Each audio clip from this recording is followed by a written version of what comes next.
ရှင်ဘိုယာတပည့်တော်အိမ်ကိုနေတိုင်းစွန့်ခံကြွတော်မူပါဗျာ ကောင်းပါပြီတခါကြီးဘုံကြီးကြွခဲ့ပါမယ် မိမကြီးငါဖုန်းကြီးတစ်ပါးကိုနေတိုင်းစွန့်ခံကြွဖို့ပင်ထားတယ်အဲ့ဒါငါမရှိလဲမင်းစွန့်ခတ်လောင်းလိုက်နော် ကောင်းပါပြီယောက်ျားရဲ့ အိမ်ကယောက်ျားတော်တော်ရှာရှိတယ်။ तू မချက်ရမပြုတ်ရတိုင်းဖုန်းကြီးကိုနေတိုင်းစွမ်းခံကြွားဖို့ပင့်ထားတယ်လေ။အလှုပ်ကရှုပ်အောင်မယ် တက္ကမကြီး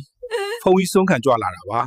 ထိုင်တော်မူပါအောင်ဗျာ တက္ကမမျက်နှာလည်းမကောင်းပါလားဘာဖြစ်လို့လဲ ။ဘာဖြစ်ရမှာလဲဖုန်းဖုန်းရဲ့အိမ်ကယောက်ျားပေါ့။ तू စားကျင်တာချက်မကျွေးလို့တဲ့ငရုတ်ရှာပွေနဲ့ထုသွားတယ်လေ တက္ကကြီးကအဲ့လိုမလုပ်တော့ပါဘူးတက္ကကြီးကြည့်ရတာလူကောင်းတစ်ယောက်ပါ ။အရှင်ဘုရားမကြုံဘူးသေးလို့ပါ။ तू ကစိတ်တိုလာရင်ဖုန်းကြီးတွေလူတွေသိတာမဟုတ်ဘူးဖက်ရ။ငရုတ်ချပွေနဲ့ကိုလိုက်ထုတာပါဖက်ရ ဟေးဟုတ်လား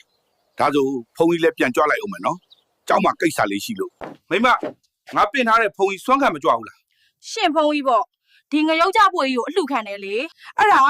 ကျမဖုန်းဖုန်းဘုရားဒါလေးတော့လှလို့မဖြစ်ပါဘူးလို့ပြောလိုက်တာကိုစိတ်ဆိုးပြီးပြန်ကြွသွားတယ်လေ မင်းကလည်းကွာဒီငရုတ်ကြပွေကပြန်ဝယ်လို့ရတာပဲဘာလို့မလူလိုက်တာလဲ ။ဖုန်းကြီးနဲ့ငရုတ်ချပွေနဲ့ဘာဆိုင်လို့လဲ။အဲ့ဒါကြောင့်မလှတာ အဖုန်းကြီးကြွသွားတာကြာပြီလား မကြသေးဘူးခုနမှပြန်ကြွသွားရှင်လိုက်ပေးရင်မှီသေးတယ် ဒါဆိုငါအမြန်လိုက်ပေးမှာပဲအရှင်ဗျာရက်တော်မူပါအောင်ဗျာအရှင်ဗျာအလူခံတဲ့ငရုတ်ကြပွေလာပေးတာပါဗျာငါ့ကိုငရုတ်ကြပွေနဲ့ထုဖို့လိုက်လာတာလားမသိဘူးအဖြစ်ဘူးအမြန်ပြေးမှာ